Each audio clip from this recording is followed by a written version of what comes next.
അസ്സലാമു അലൈക്കും വറഹ്മത്തുള്ളാഹി വബറകാതുഹു. അൽഹംദുലില്ലാഹി റബ്ബിൽ ആലമീൻ വസ്സലാത്തു വസ്സലാമു അലാ അഷ്റഫിൽ മുർസലീൻ വഅലാ ആലിഹി വസഹ്ബിഹി അജ്മഈൻ. അമ്മാ ബഅദ്.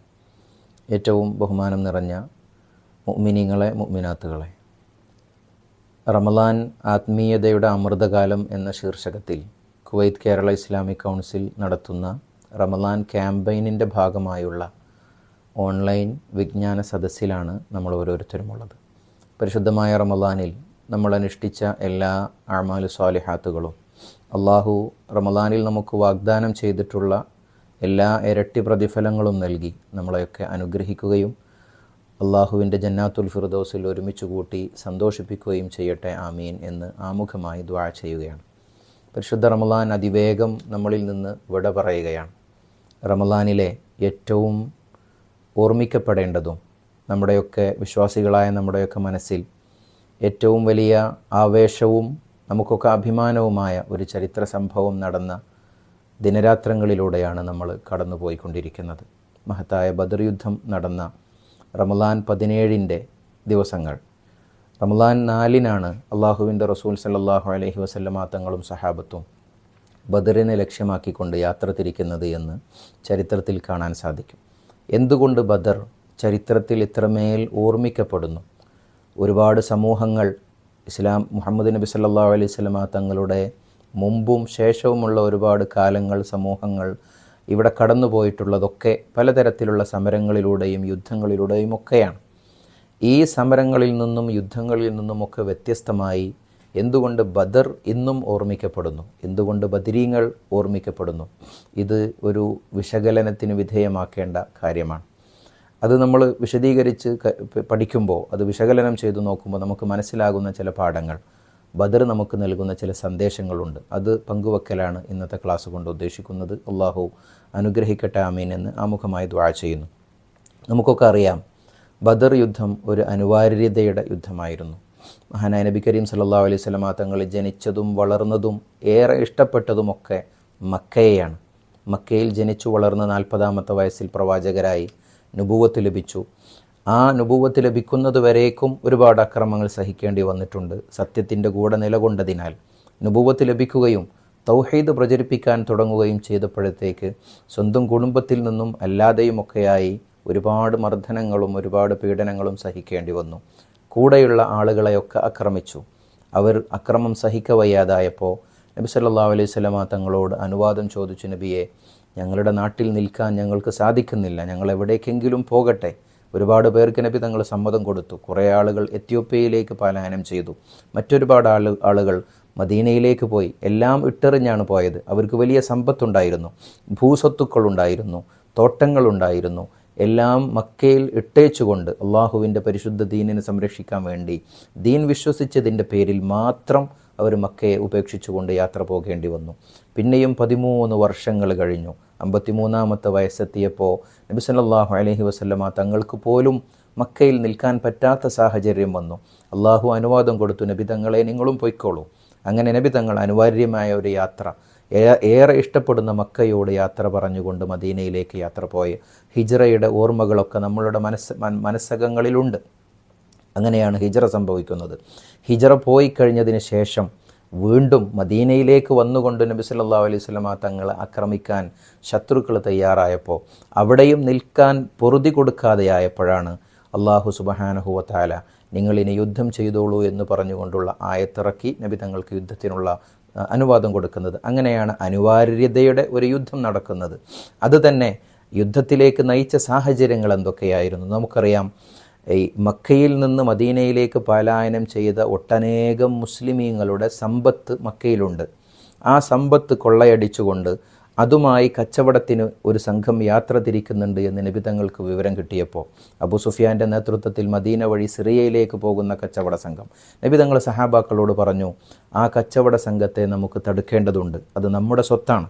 ആ സ്വത്ത് അവർ കച്ചവടം ചെയ്ത് അത് നമുക്കെതിരെ അക്രമങ്ങൾക്ക് ഉപയോഗപ്പെടുത്താനാണ് അവർ പോകുന്നത്. അതുകൊണ്ട് അവരെ തടഞ്ഞ് അവരോട് സന്ധി സംഭാഷണത്തിൽ ഏർപ്പെട്ട് ആ സ്വത്ത് കൈക്കലാക്കണം. അതുകൊണ്ട് നമുക്ക് അവരെ തടയാൻ വേണ്ടി പുറപ്പെടാം. ചെറിയൊരു സംഘം അതിനുവേണ്ടി പുറപ്പെടുന്നു. ഈ വിവരമറിഞ്ഞ ഖുറൈശികൾ, ശത്രുക്കൾ മക്കയിലുള്ള അവരുടെ പ്രമുഖന്മാർക്ക് വിവരം കൊടുക്കുകയും അവർ വലിയ ഒരു യുദ്ധസന്നാഹത്തോടു കൂടിയിട്ട് മദീനയെ ലക്ഷ്യമാക്കി വരികയുമാണ് ഉണ്ടായത്. അങ്ങനെ അവർ മക്കയുടെയും മദീനയുടെയും ഇടയിലുള്ള ബദറിൽ സംഗമിക്കുന്നു, യുദ്ധമുണ്ടാകുന്നു. നമുക്കൊക്കെ അറിയാവുന്നതുപോലെ നബി സല്ലല്ലാഹു അലൈഹി വസല്ലമ തങ്ങളുടെ കൂടെ വെറും 2 കുതിരകളും 70 ഒട്ടകങ്ങളും മാത്രമാണുള്ളത്. അതിൽ നിന്ന് തന്നെ നമുക്ക് വ്യക്തമാകും നബി തങ്ങൾ സല്ലല്ലാഹു അലൈഹി വസല്ലം ഒരു യുദ്ധം ആഗ്രഹിച്ചുകൊണ്ടോ യുദ്ധം മുന്നിൽ കണ്ടുകൊണ്ടോ ഇറങ്ങി തിരിച്ചതല്ല. ഹിജറ 2-ാം വർഷം എന്ന് പറയുന്നത് അള്ളാഹു നോമ്പ് നിർബന്ധമാക്കുന്ന വർഷം കൂടെയാണ്. നോമ്പനുഷ്ഠിക്കൽ തുടങ്ങിയ വർഷമാണ്. മഹാന്മാരായ സഹാബത്തൊക്കെ നോമ്പിൻ്റെ വിഷമതകളും നോമ്പിൻ്റെ പ്രയാസങ്ങളുമൊക്കെ ഉള്ള ആളുകൾ, ദിവസങ്ങളോളം മരുഭൂമിയിലൂടെ നടന്നു പോകേണ്ടവർ ഈ 2 കുതിരകളിൽ വെറും 70 ഒട്ടകങ്ങളിൽ ഊഴമനുസരിച്ചായിരുന്നു ഓരോരുത്തർ കുതിരപ്പുറത്ത് കയറിയിരുന്നു. കുറച്ചു നേരം ഒരാൾ, പിന്നെ അദ്ദേഹം ഇറങ്ങി നടക്കും, പിന്നെ കുറച്ചു നേരം മറ്റൊരാൾ. മുത്തുനബി സല്ലല്ലാഹു അലൈഹി വസല്ലമ തങ്ങൾ പോലും ഒരുപാട് നടന്ന, ഊഴമനുസരിച്ച് ഒട്ടകപ്പുറത്ത് ഏറി പിന്നെ ഒരുപാട് നടന്ന ഒരു യുദ്ധത്തിൻ്റെ യാത്ര. ആ യാത്ര അവസാനിക്കുന്നത് ബദറിലാണ്. ആ ബദറിൽ വെച്ചുകൊണ്ട് യുദ്ധവും നടക്കുന്നു. ശത്രുക്കൾ വരുന്നത് ഏകദേശം 200ഓളം ഒട്ടകങ്ങളും 100ഓളം കുതിരകളും 700ഓളം ഒട്ടകങ്ങളുമായിട്ട് വലിയ യുദ്ധസന്നാഹങ്ങളുമായിട്ട് ശത്രുക്കളും അവിടെ സംഗമിക്കുന്നു. അങ്ങനെ സംഭവിച്ച ഒരു യുദ്ധം, ഒരു മഹായുദ്ധം, ശത്രുക്കൾക്കെതിരെ നബി സല്ലല്ലാഹു അലൈഹി വസല്ലമ തങ്ങളുടെ നേതൃത്വത്തിൽ അസത്യത്തിനെതിരെ സത്യം നിലകൊണ്ട് പൊരുതി ജയിച്ച ഒരു വലിയ ഓർമ്മയുടെ ദിവസം കൂടിയാണ് ബദർ. എന്തുകൊണ്ട് ബദർ ഇത്രമേൽ അനുസ്മരിക്കപ്പെടുന്നു? ബദർ നമുക്ക് നൽകുന്ന സന്ദേശങ്ങളും പാഠങ്ങളും എന്തൊക്കെയാണ്? ഒന്നാമത്തെ പാഠം, ബദരീങ്ങൾക്കുണ്ടായിരുന്ന ഈ 313ഓളം വരുന്ന സഹാബത്തിനുണ്ടായിരുന്ന ആത്മാർത്ഥതയാണ്, അവരുടെ ഇഖ്ലാസാണ്.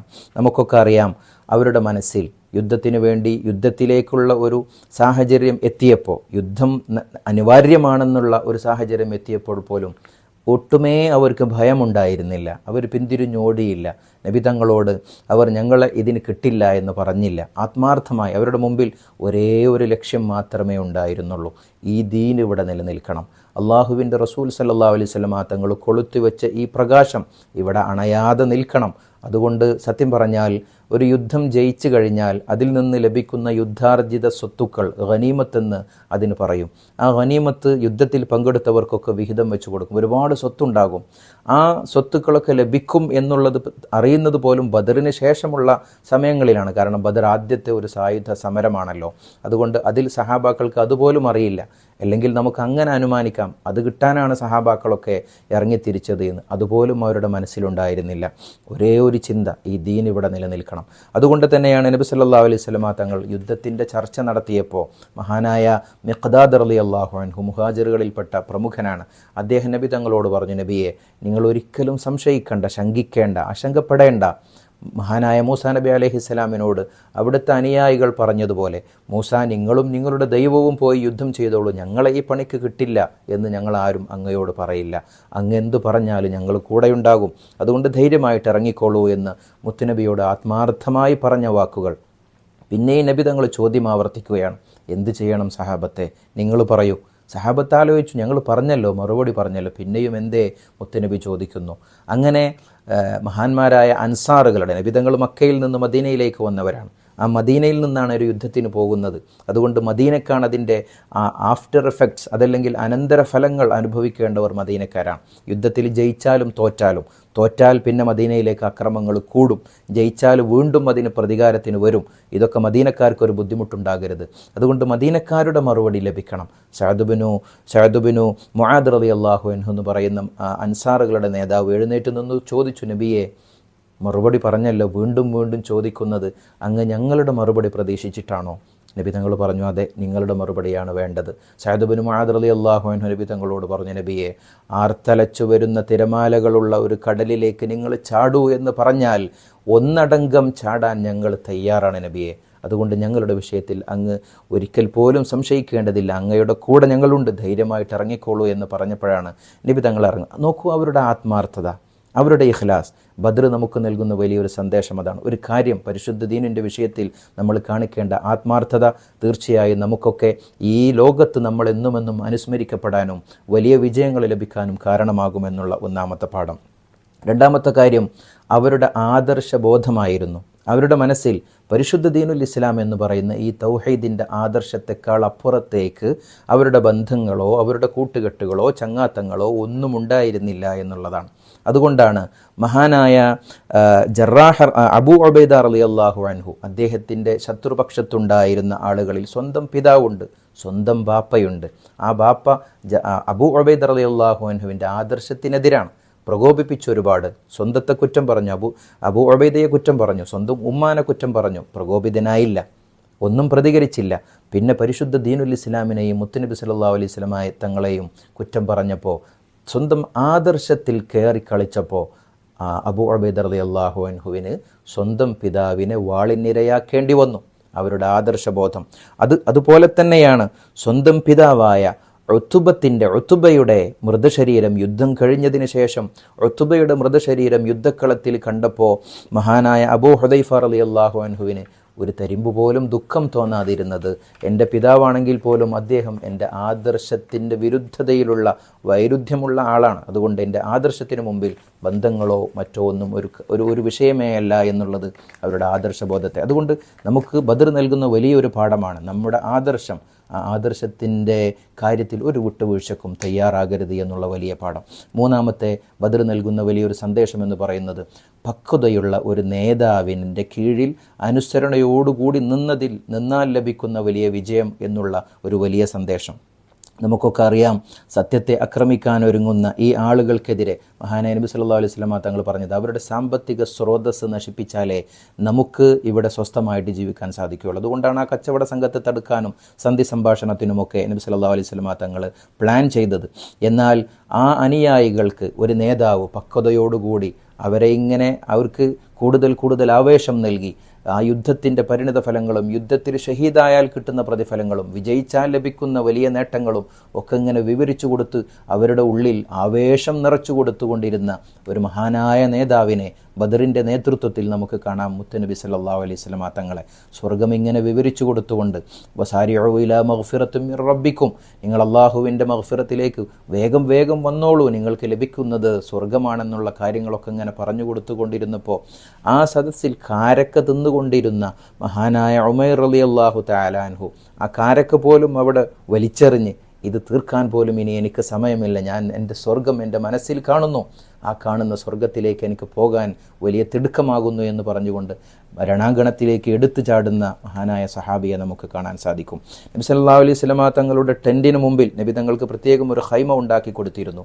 ആ ടെൻറ്റിന് മുമ്പിൽ ഒരു ഒട്ടകത്തെ കൊണ്ടുപോയി നിർത്തിയിട്ട് ഗൗസ് ഗോത്രത്തിൻ്റെ തലവൻ നബി തങ്ങളോട് പറയുന്നുണ്ട്, യാ റസൂലല്ലാഹ്, ഈ യുദ്ധത്തിലെങ്ങാണ്ട് നമുക്ക് പരാജയം സംഭവിച്ചാൽ അങ്ങയുടെ ശരീരം കാത്തുകൊള്ളണം, ഞങ്ങളൊരു പക്ഷേ ഇവിടെ ഉണ്ടായിക്കൊള്ളണമെന്നില്ല, പക്ഷേ എന്തെങ്കിലും സംഭവിച്ചാൽ ഈ ഒട്ടകപ്പുറത്തേറി അങ്ങ് മദീനയുടെ വഴിയിലൂടെ മദീനയിലേക്ക് പോകണം, അവിടെ അങ്ങയെ കാത്തുകൊണ്ടുള്ള ഒരുപാട് ഞങ്ങളുടെ സഹോദരങ്ങളായ അൻസാറുകൾ നിങ്ങളെ സ്വീകരിക്കും നബിയെ എന്ന് പറഞ്ഞുകൊണ്ടുള്ള ആ നേതാവിനോടുള്ള വലിയ ആത്മാർത്ഥമായ സ്നേഹം ബദറിൻ്റെ രണാങ്കണത്തിൽ നമുക്ക് കാണാൻ സാധിക്കുന്നുണ്ട്.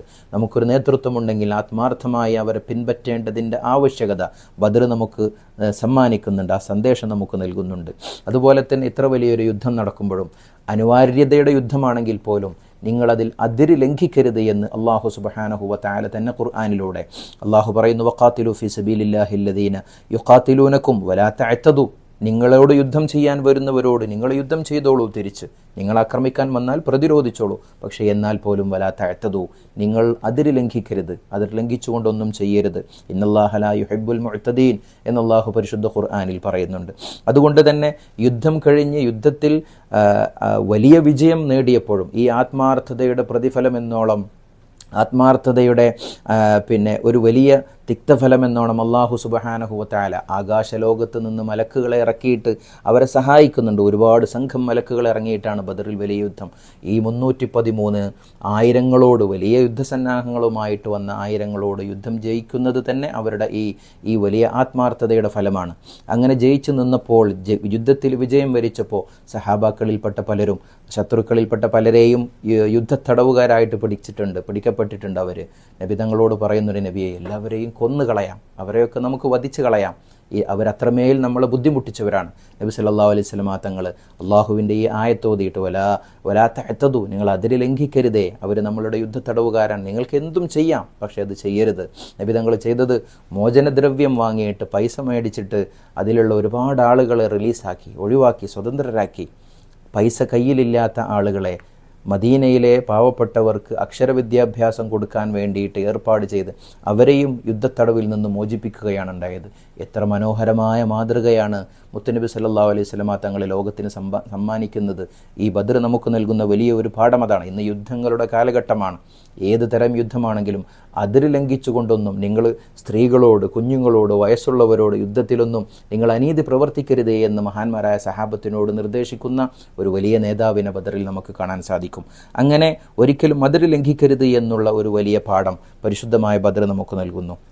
അതുപോലെ തന്നെ അവർക്കിടയിലുള്ള നീതിബോധം ഇത്രയും വലിയ ഔന്നിത്യത്തിലെത്തി നിൽക്കുമ്പോഴും നബി സല്ലല്ലാഹു അലൈഹി വസല്ലം സ്വന്തം പിതൃവനായ അബ്ബാസ് റളിയല്ലാഹു അൻഹു യുദ്ധത്തടവുകാരിലുണ്ട്. സഹാബത്ത് പറയുന്നുണ്ട്, അങ്ങയുടെ പിതൃവ്യനല്ലേ, മോചനദ്രവ്യമില്ലാതെ തന്നെ മോചിപ്പിച്ചോളൂ. നബി തങ്ങൾ പറഞ്ഞത് പറ്റില്ല, എല്ലാവർക്കും എടുക്കുന്ന ഒരു നിയമം, അത് എൻ്റെ കുടുംബക്കാരാണെങ്കിലും അത് ബാധ്യതയാണ് എന്ന് പറഞ്ഞ് നീതി എല്ലാവർക്കും ഒരുപോലെയായിരിക്കണമെന്നുള്ള ഒരു മഹിതമായ സന്ദേശം നബി സല്ലല്ലാഹു അലൈഹി വസല്ലം തങ്ങൾ ഈ ബദറിൻ്റെ ഏറ്റവും വലിയ വിജയം നേടി നിൽക്കുന്ന സമയത്തും അവിടുത്തെ അനുയായികൾക്ക് നൽകുന്നുണ്ട്.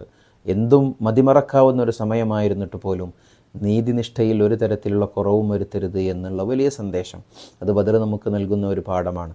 അതുകൊണ്ട് ഈ ബദറിൻ്റെ ഓർമ്മകൾ തിങ്ങി നിൽക്കുന്ന ഈ ഒരു ദിനരാത്രങ്ങളിൽ മഹാന്മാരായ ബദരീങ്ങൾ ഈ ലോകത്തിന് സമ്മാനിച്ച വലിയ സന്ദേശങ്ങൾ ജീവിതത്തിൽ ഉൾക്കൊണ്ടുകൊണ്ട് നമ്മുടെയൊക്കെ ജീവിതം ധന്യമാക്കാൻ നമുക്ക് കൂട്ടമായി പരിശ്രമിക്കാം. മഹാന്മാരായ ബദരീങ്ങൾ എന്നും ധീരനായകന്മാരാണ്. ബദരീങ്ങളെ ഓർക്കലും അവരെ സ്നേഹിക്കലും അവരെ ബഹുമാനിക്കലും ഒരു വിശ്വാസിയെ സംബന്ധിച്ചിടത്തോളം അവൻ്റെ വിശ്വാസത്തോടൊപ്പം കൊണ്ടുപോകേണ്ട കാര്യങ്ങളാണ്. അള്ളാഹു മഹാന്മാരായ ബദരീങ്ങളോടൊപ്പം നാളെ സ്വർഗം നൽകി നമ്മൾ അനുഗ്രഹിക്കട്ടെ. അവരെ സഹായിച്ചതുപോലെ ഇന്നത്തെ ഈ യുദ്ധകലുഷിതമായ സാഹചര്യത്തിൽ ഈ ലോകത്ത് ശാന്തിയും സമാധാനവും പുനഃസ്ഥാപിക്കുവാൻ അള്ളാഹു മഹാന്മാരായ ബദരീങ്ങളുടെ ബർക്കത്ത് കൊണ്ട് അള്ളാഹു ആ ശാന്തിയും സമാധാനവും ഒക്കെ പുനഃസ്ഥാപിച്ച് നമ്മളെ സന്തോഷിപ്പിക്കട്ടെ എന്ന് ആത്മാർത്ഥമായി ദുആ ചെയ്യുന്നു. മഹാന്മാരായ ബദരീങ്ങളുടെ ബർക്കത്ത് കൊണ്ട് നമ്മുടെ കച്ചവടങ്ങളിലും ജോലിയിലും ഭാര്യസന്താനങ്ങളിലും മാതാപിതാക്കളിലും നമ്മുടെ വീടുകളിലും യാത്രകളിലുമൊക്കെ അള്ളാഹു ബർക്കത്ത് നൽകട്ടെ. ആമീൻ. എല്ലാ പ്രതിസന്ധികളും പ്രയാസങ്ങളും വിഷമങ്ങളും വേദനകളും മഹാന്മാരായ ബദരീങ്ങളുടെ ബർക്കത്ത് കൊണ്ട് നമുക്ക് അള്ളാഹു മാറ്റി സന്തോഷം നൽകട്ടെ എന്ന് ദുആ ചെയ്തുകൊണ്ട് ഞാൻ എൻ്റെ വാക്കുകൾ അവസാനിപ്പിക്കുന്നു. വആഖിറു ദഅ്വാനാ അൽഹംദുലില്ലാഹി റബ്ബിൽ ആലമീൻ. അസ്സലാമു അലൈക്കും വറഹ്മത്തുള്ളാഹി